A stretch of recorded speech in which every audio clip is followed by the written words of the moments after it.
deal with disappointment. If you're a human being, chances are you have gone through something in your life, in your business, in your relationships that has caused some kind of disappointment. So, how do you deal with it? How do you manage it? And more importantly, how do you actually work through it so that you get to the other side? Because if we dwell in disappointment, just like any other type of emotion, whether positive or negative, whether high vibe or low, if it's not aligned to where we're trying to get to, right, our goal, our outcome, our result, then it can very much be a weight, an anchor, something that is holding us back.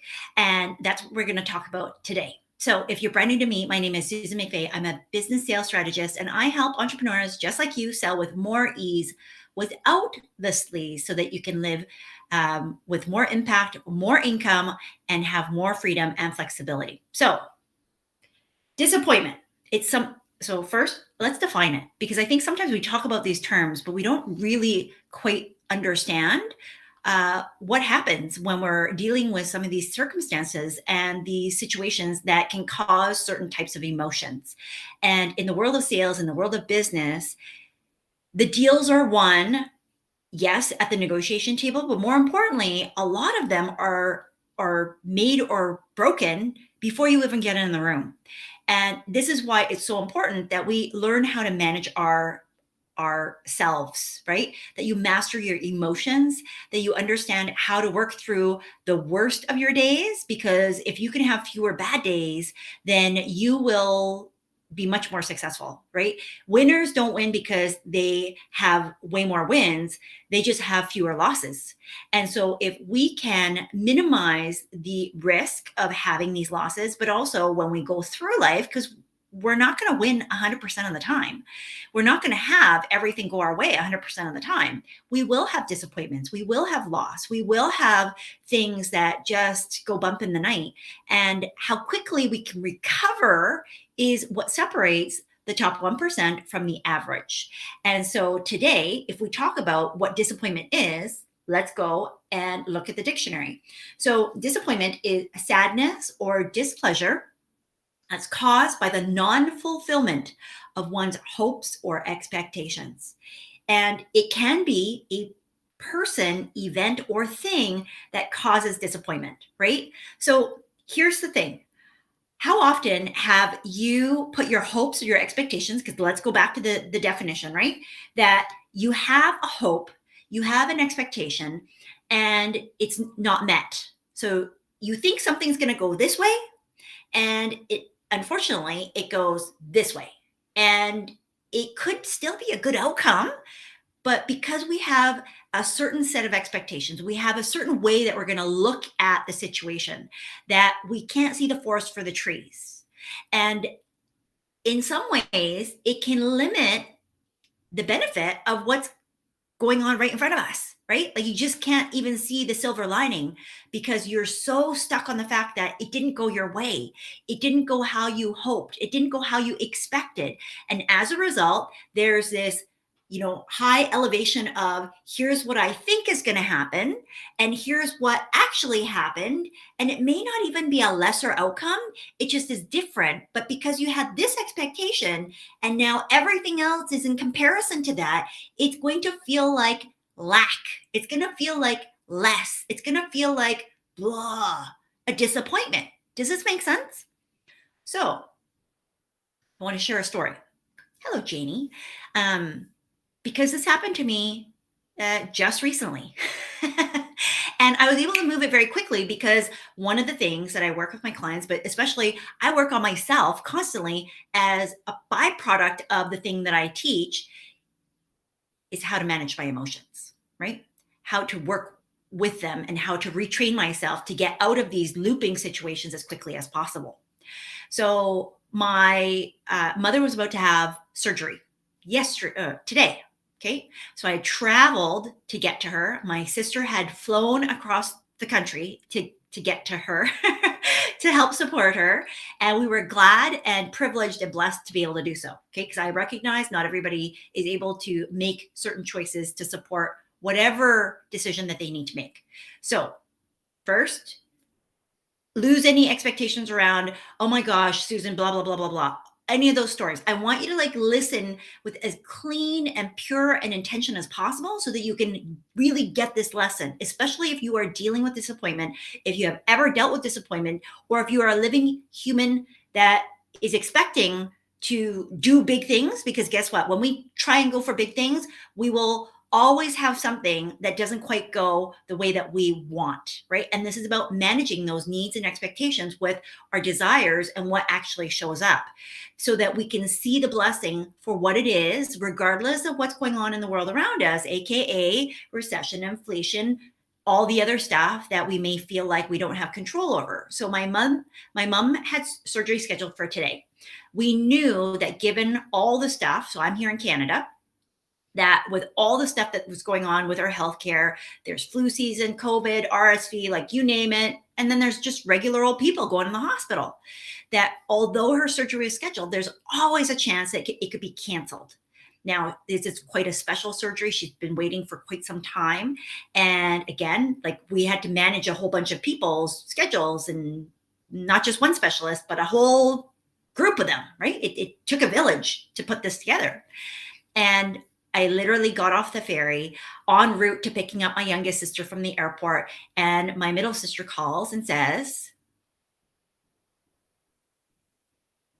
surgery's been canceled. Squeeze me. And so we knew it was a possibility. The surgeon was disappointed, right? Because he had expectations. We had expectations. My mom was disappointed. So, how do you deal with something like that when you have these hopes placed on something that we don't have any control over? And we still don't have control over because we don't know when the surgery is going to be rescheduled. So, again, insert whatever it is going on in your life, right? Because a lot of times we have these things where there's a lot of unknowns, uncertainty, AKA life, and we just don't know how to move through it because we get so stuck on it has to be this way, it has to be like this, that we might not even be able to see, well, can we still salvage what's going on here, right? Now, in this particular situation, the surgery was a wash. There's nothing that we could do. We can't pay for another surgeon. We can't put her on a flight. Like my mom can't travel anywhere to go and get this done. It is what it is, right? So in some ways, our hands are tied. In some ways, it's out of our control. In some ways, we're very much victims in this situation, right? We're waiting to have this being done for us, with us, very much in faith, very much in like expectation. We don't control any of this, right? And so I want you to think when you're dealing with disappointment, how much of that is within your control? And if it's really not within your control, then can you let it go? Because when we manage our expectations as to what do I own and what does somebody else own, then you only take ownership of what actually belongs to you. And when we look at the feelings associated with the expectation that we had, I want us to also think about, was it a realistic expectation? Now, thankfully, my mom had been coached by my sister, right? Like, Ma, this might not go through. How will you feel? What will we do? And so she had already role played this. So I want you to think, and this is not about doom and gloom, but when we think about worst case scenario, that's why it's called worst case scenario and devil's advocate. Like, play off these different scenarios and look at what's the worst thing that could happen. And are you okay with that? And if not, what could you do that would make it more palatable? Because oftentimes the reason why we're so disappointed and that impacts us so much to the point where you can't take forward action is not because of the actual outcome. It's not because of the thing that happens. It's because we're unable to deal with the emotions that are involved. The reason why we're disappointed. Does that make sense?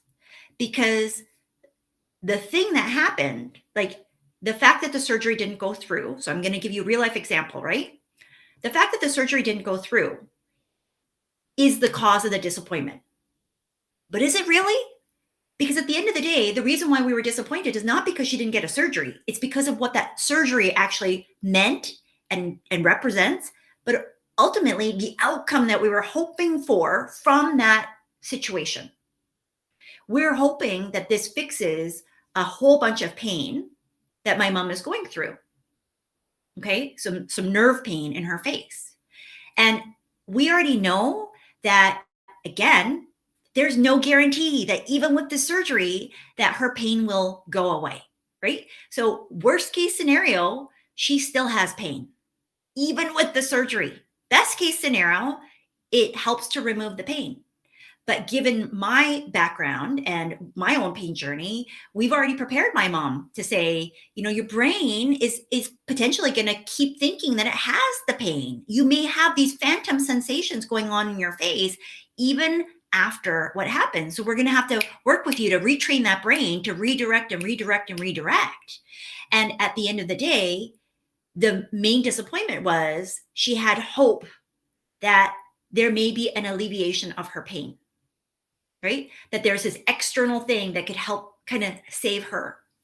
And I really want all of us to recognize that nobody's coming to save you, right? That nobody's coming to fix your problem. That yes, could the surgery be a helpful piece? Absolutely, right? We always invite that opportunity to come in, but at the end of the day, life isn't going to get better or worse because of one single solitary thing. That might be a topic for another day. Make sense? Okay. So the reason why we're disappointed is usually bigger than the actual thing that caused the disappointment. It's the emotional piece. So when we deal with the reason behind the disappointment and we address that, it's much easier to identify, am I willing to let that go? Right? Can I address that?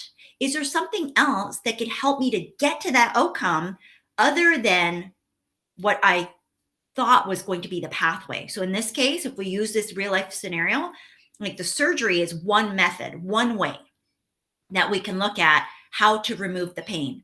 But the truth of the matter is, my mom's been doing a whole bunch of other stuff. And the suffering, right? And I've talked about this in other videos, so go in and take a look. Suffering is optional. And in the end, so I went there yesterday. I was planning to come back tomorrow, depending on what was happening. And a whole bunch of stuff happened, like weather-wise, the ferries were canceled. There's a whole bunch of snow, like you name it, it happened. And all I could do was laugh, right? Because as a woman of faith, I always believe that there's a lesson in every single moment. And in my whole adult life, like since I've been married with children, I have never been alone with my parents and my adult sisters who also have children and are married, like as our nuclear family. And so this was an opportunity. My mom even said, she said, wow, it's so nice. Like it's been forever since we've actually spent time as our nuclear family. And yes, my brother-in-law and my nephew were there, but at the end of the day, there was the four of us or five of us, because there's three sisters and my mom and dad. And it kind of felt like old times. And it helped me to remember like how I grew up and the strength of having the support of family, right? This is something that our family does. So I want you to think for yourself, regardless of what is going on in the moment. It was a beautiful visit that we got to have right before Christmas. My mom, hopefully now, also gets to have Christmas without having to be, worrying about post-surgery and all of that kind of stuff that could be up in the air, right? And it may make this holiday season a little more poignant because, it could have gone this way and now it's this way. And so I want us to think we always have the ability, because the whole point of disappointment is, if we look again at the definition, it's sadness or displeasure caused by the non-fulfillment of one's hopes or expectations. And in this particular situation, she didn't get her surgery, right? So by textbook definition, it was a disappointment. Like if we were to look at, I like using sports analogies because I think everybody can kind of relate to it. If your favorite team on Sunday playing football, if they win, then and you expect them to win, yes. But if they don't win and you expect them to win, that's a disappointment, right? Because they didn't fulfill the win. You can't control that though. But what you can control is, number one, your expectation. And so did you have, reasonable expectations? Did it make sense what you were expecting? For us, Maybe for you as a fan, my husband would think, yeah, of course, right? So if you're okay with the expectation, then number two, you have to define the parameters of what does that look like? What will happen? Worst case scenario, best case scenario. And are you okay with the parameters of what you're expecting? And if something doesn't go your way, then can you at least take a step back and see the blessing or the lesson in the opportunity that comes as a result of the lack of fulfillment, the lack of check, this happened? Make sense? So I think that everything is an opportunity to reflect, to refine, to revisit, and then not just sit on our laurels. Because what's the point in life if we don't learn from our mistakes or learn from the lessons, learn from the things that are put in front of us? We have these opportunities so that we can learn and then go back out and either teach somebody or do it again so that we actually cement the learning, right? Because learning doesn't happen in an isolated container. If we continue to be disappointed over and over and over again, and it feels like you're not managing that expectation properly for you, I can't set that for you, like in terms of what you define proper or what's okay for you. But if you feel like every time you go out and you do something that you're disappointed and disappointed and disappointed, and it causes such heartache and strife and grief, like it's just so heavy, that burden, then I'm going to challenge you and say, number one, like, what are you learning? Are you allowing your expectations to be met? Or are you actually setting yourself up for failure? Because I think a lot of us, we're so used to failing that we almost set us up, right? You're punking yourself a little, right? I mean, that's what it felt like when my sister called. And then when my younger sister came in the car and was like, what you talking about, Willis? Because I thought my middle sister had texted her to tell her. And so when I broke the news to her, and she was like, what? Are you kidding? Right? How are you going to react? And I think this is where, when we have the foresight of being able to encourage dialogue, even with ourselves, to say, self, what do I expect? Best case scenario, worst case scenario, what's the range? And how will I react? So that you can choose your emotions, choose your decisions, choose the outcome. There's a lot of stuff that we have control over that oftentimes when we're dealing with disappointment or any other similar type of emotion, it feels very much like it's out of my control. Like I don't have any control over any of this.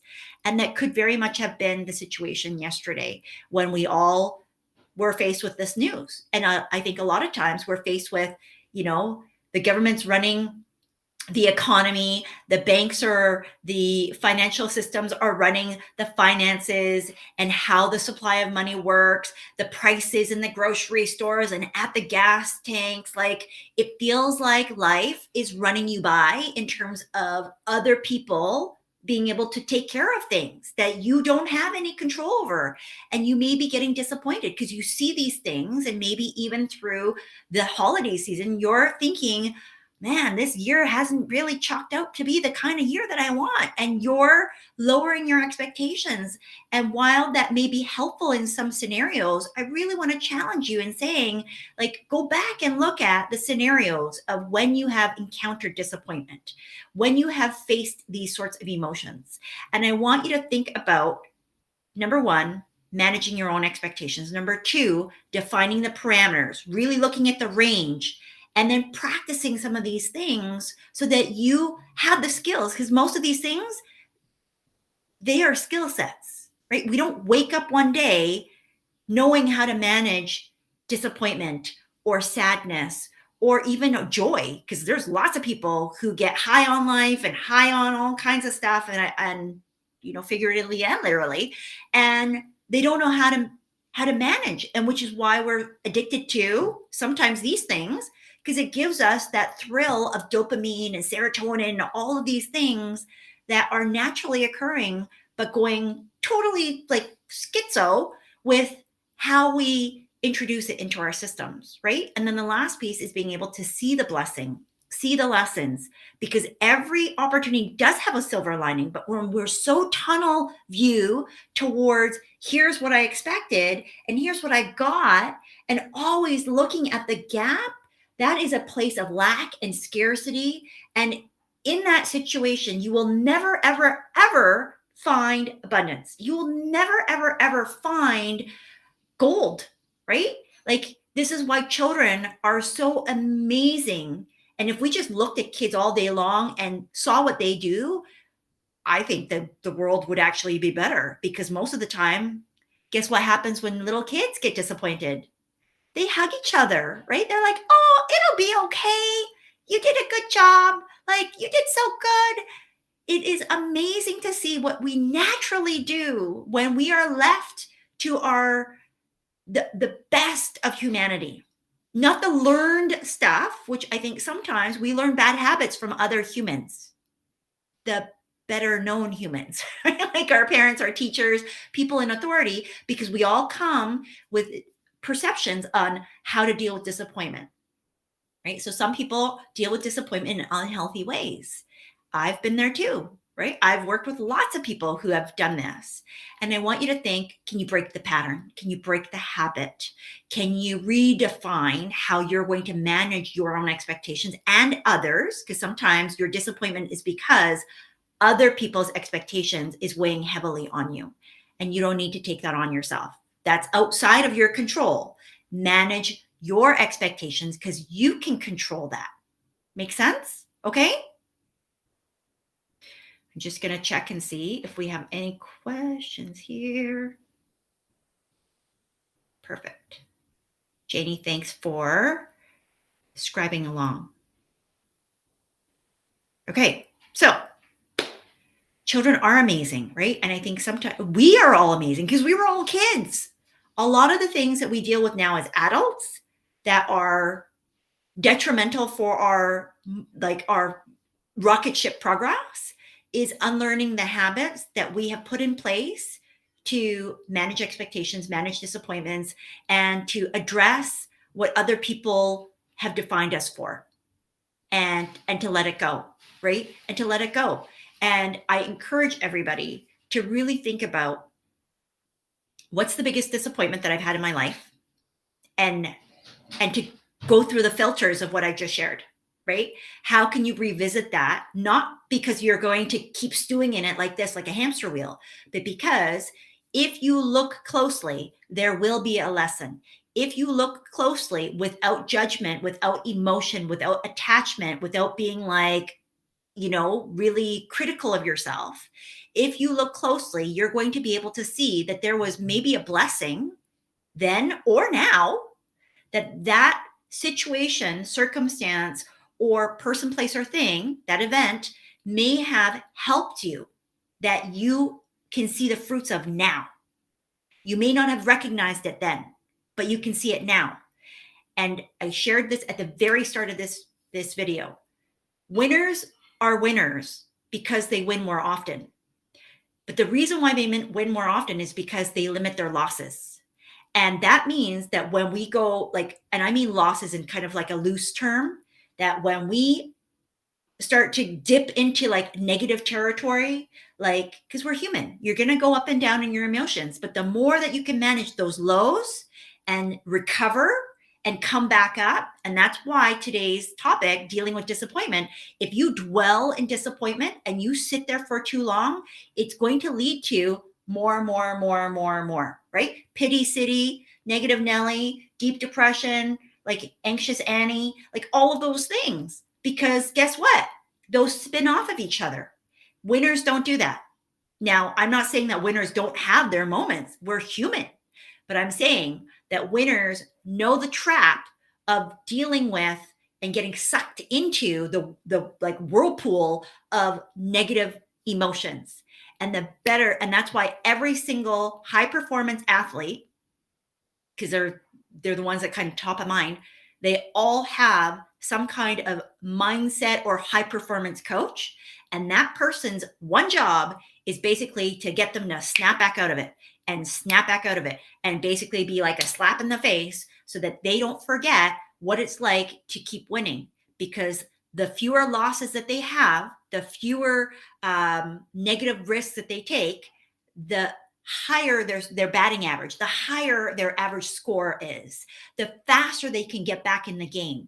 Because if they're second guessing themselves, and you and I as entrepreneurs, we're high performance athletes.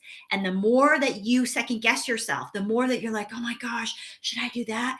Like maybe, and this, we're going off on a tangent, but I just feel like this is for somebody who's watching or listening.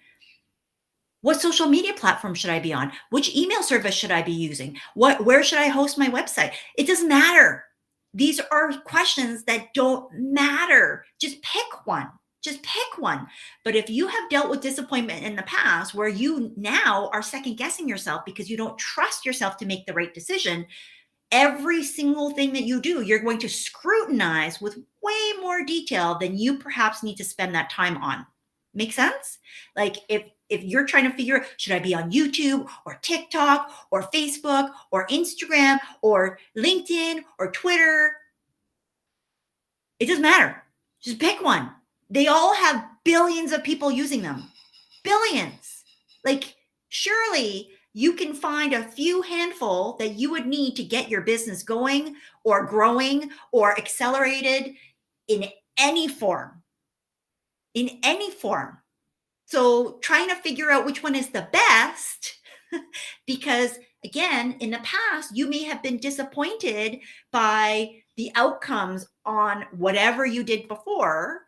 This is why I said, go back and look at, it could be your most recent disappointment, but look at the biggest one, because I guarantee you there's patterns of behavior that you have done that you're doomed to repeat if you don't learn the lesson, if you don't see the blessing, if you don't realize that there was something in there that was trying to teach you or help you or open your eyes to a way that you behave that doesn't match or is not congruent with how you want to be intending to, right? Like there's a mismatch, there's a gap. Make sense? Hello, Chandra. I don't know who that was for. Okay. Ask the right questions. Maybe we'll talk about this tomorrow. That part of the issue is we're not asking the right questions. Actually, let me scratch that. I said I was going to do a whole financial series. I'm going to start that tomorrow because funny enough, it's my mom's birthday. So in honor of my mom, and for all of December, it'll be something probably related to finance, personal finance, money, something like that, because that's my background.